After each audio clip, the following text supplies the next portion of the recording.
Okay, here we go. Now, today we are going to be playing around with, waiting for that focus, 1-point perspective ideas.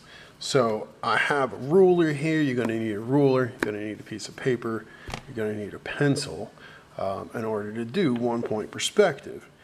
And first I just want to kind of go over with you some of the big terms for 1-point perspective. Like there's a line that goes, in order to create 1-point perspective, this giant horizontal line fits in here, and this horizontal line is known as the horizon line, right?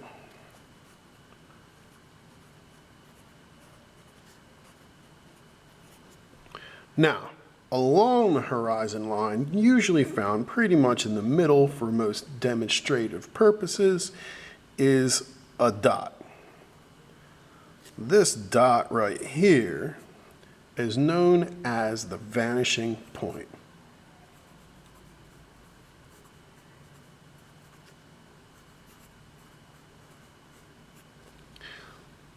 Then we'll start to draw out other types of lines in order to create a feeling of space on this flat surface. So some of those lines are lines that go straight up and down.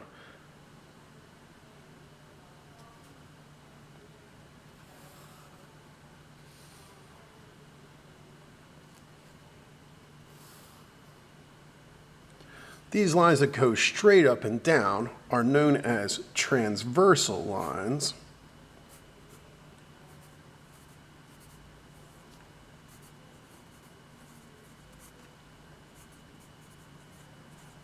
But usually I just call them vertical lines because it's a nomenclature you're probably more familiar with.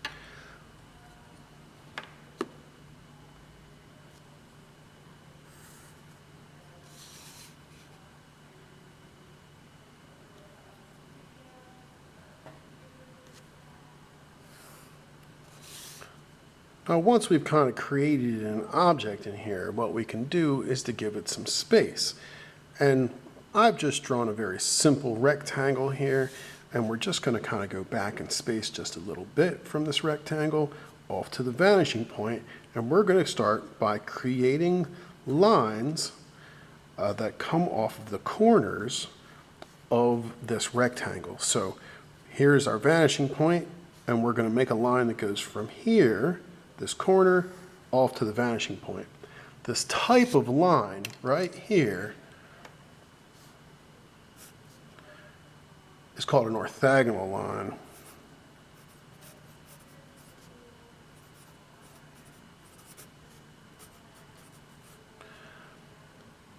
Now, I tend not to call them by their right name. I tend to call them converging lines, and the reason being is that they all end up converging on the vanishing point, because the vanishing point is the point at which all things go over the horizon line. So that's how we figure out our first converging line.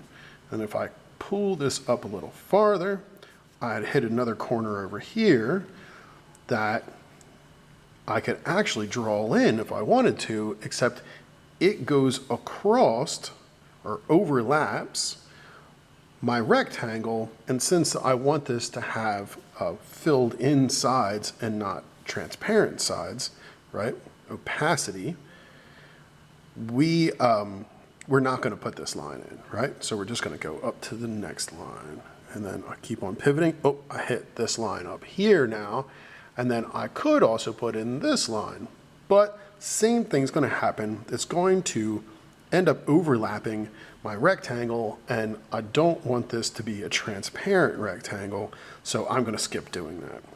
Now, I'm going to keep on going up, up, up, up, up here. Oh, I'm starting to hit the rings of the binder. And again, this one I'm going to put in, and the reason why is it doesn't actually overlap anything, right? Instead, it gives the sense of space that we need. This also is a converging line or a orthogonal line, right? Now, that gives you a whole big bunch of different things that we can put names on here. But let's get into something more complex than that for our next section.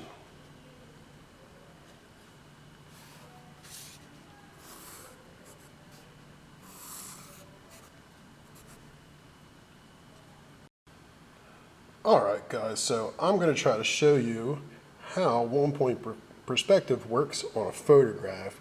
So we're looking at a photograph like the one that's here.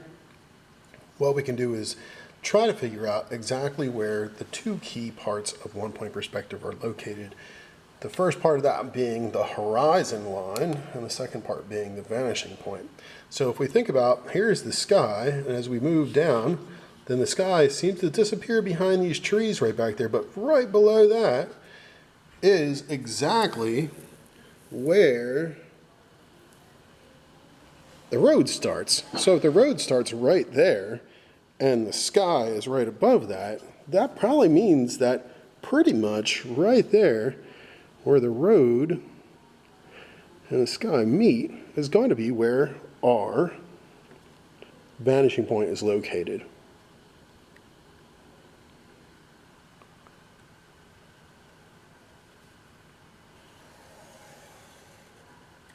And it's also where the horizon line definitely is at. So we can draw that horizon line in by just marking it there with a marker. And then once I have that marked in with a marker, I can very easily put in the vanishing point, right? Once I have the vanishing point in there, I know that I can just start tracing back bits of this into the background, and it will make a lot more sense, right? So here, that piece goes back, right? And then the same thing is going to happen over here, back in space. And we get an idea that these are actually one-point perspective lines that are coming forward in space, right?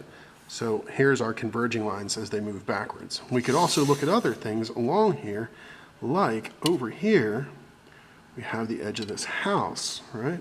We know the edge of the house actually goes back as a converging line as well. We have the roof of this house that's over here. We can think about this roof as it moves back as another converging line, right? And it's the first converging line we've made that's above the horizon. There's the top of the roof, and although the line is kind of short here, we can still use that to get back to the vanishing point as well. Now this one's not going to work quite as well because the house is facing the other direction. This house here is really covered in trees, so we're not going to see a whole big bunch there. But one of the other things that we could take a look at is the telephone poles as they move back in space themselves. So if we take this being the first telephone pole that we can see and go back in space like this, we get an idea that there's a converging line that's happening at the tops of all these telephone poles because they're all exactly the same size and height as we go back in space, right?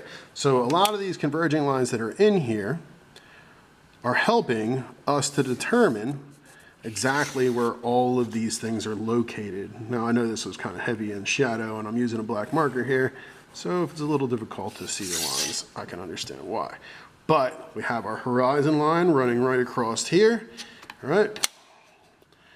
And then we have all of our vanishing points working in unison to show us, or we have the vanishing point with all of the converging lines working in unison to show us exactly where the perspective is. We can also take a look at something like the interior of the high school here, right? So here's a photograph that I took of the interior of the high school, and we can kind of use these converging lines in order to show us where the point of the one-point perspective is. So we'll use the top of the ceiling as it goes back in space, right? And we can use the top of the ceiling on this side as well as it goes back in space. And then you can see where they're meeting up back here. We can use the bottom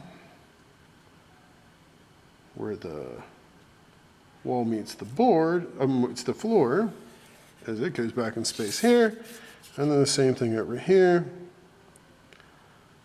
Wall meets the floor, that converging line goes back in space, and bam, we have these four converging lines. Now if you keep on taking a look, you'll notice that parts of the ceiling even are converging lines, right? Because it has those a drop ceiling installed here at the high school, the ceiling itself has lines that we could use as lines that move us back in space, converging lines that help us move back in space, right? So then we'll know where this is, and as long as we can keep this very, very straight across, we'll know that this line here is the horizon line, right? That's the horizon line. And if we were to be able to see out those doors and past everything that's out there, we would see that's where the sky would be up here and the ground would be down here, right? And then, of course, we can see how this works inside of the school itself. So that's a whole big bunch of stuff there, but it's obvious that there are some converging lines all over when you're looking for examples of one-point perspective. They can be found in your daily life at school or as you're going down the street in a car. You can actually take a look at what a one-point perspective looks like in actual real time, you know, in real life. All right, guys, let's make us some squares. What I'm going to do here is I'm going to draw in my horizon line down here, and then we need to put in kind of the center of this the vanishing point, right? So here's my vanishing point, and then we're going to keep this kind of light. You know, we don't want it to be too heavy, so if you want to lighten things up a little bit, this here fancy eraser does that really well. And instead of drawing any kind of houses or anything, I thought we would just make a bunch of squares and see how it kind of came out. So you don't really need a ruler for this per se, though it'll come out better if you have one. So you might really kind of think about how you're going to handle this assignment without a ruler. So I really suggest having a ruler because I'm going to be looking for how straight those lines are. Now in here, I'm going to draw in a bit of a rectangle.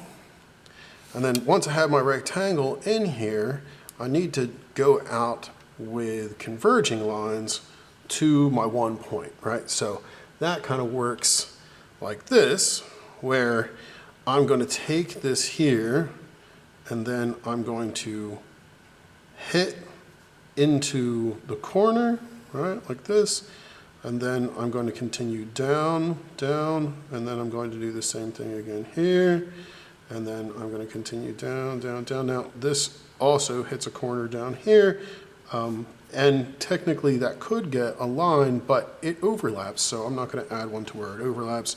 And down, down, down, and then the very last one I can get is all the way down over here, and I'm going to draw in that one, right? So this will be our first square that's in here, first rectangle. What I need to then think about is how far away is this going to continue in this direction off to the horizon line.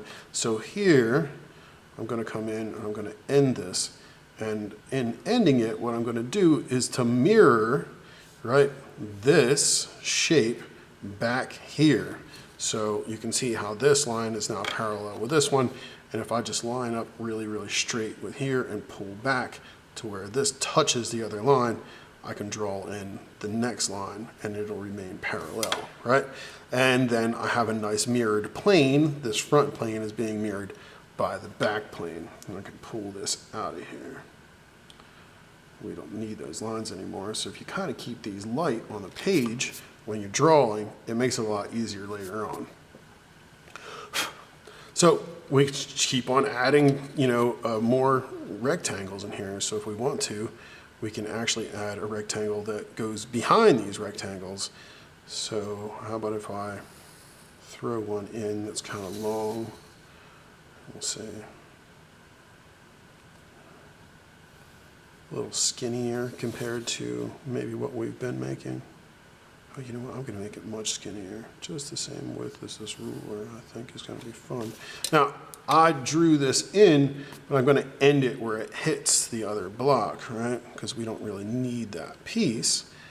But if we think about it, it is back in there, right? So if I kind of just really, really lightly draw this in, if I want this, you know, to kind of come out across there a little bit later, that would work out fine. So same thing here, it's a point, right? So I'm going to go from the point out to the horizon line, and then technically this one as well, except that I would have to go back here and then draw it in, right? So I wouldn't actually see this bit because that bit is behind everything.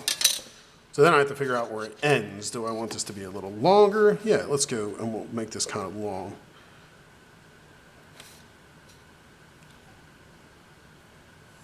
That's kind of fun, right? So it goes a little bit beyond where the other bit is.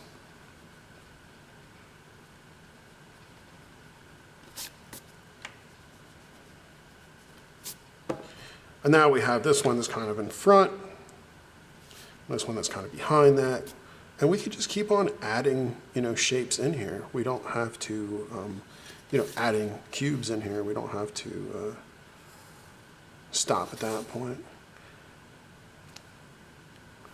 This one I'm just floating out here a little bit.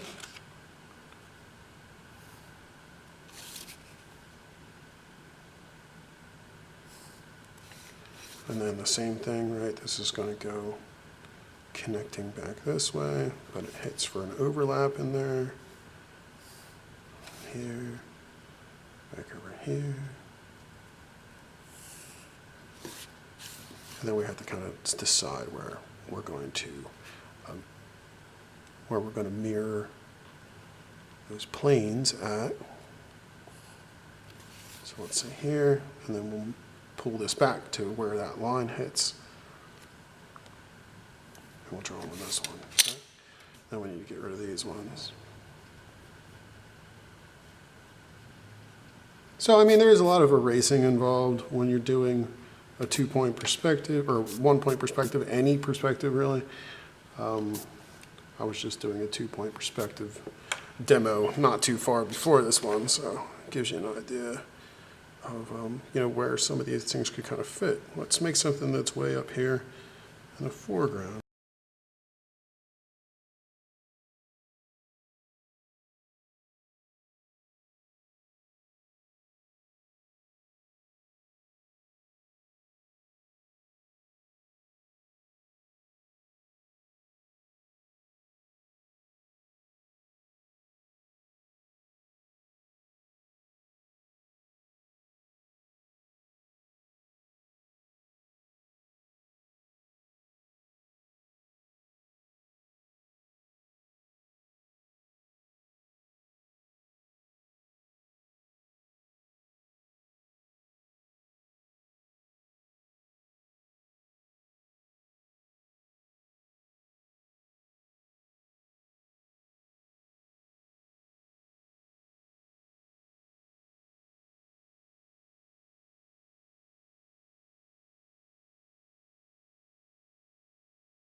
All right, guys, in the end, that's basically where we're going with this whole thing, is you know, making some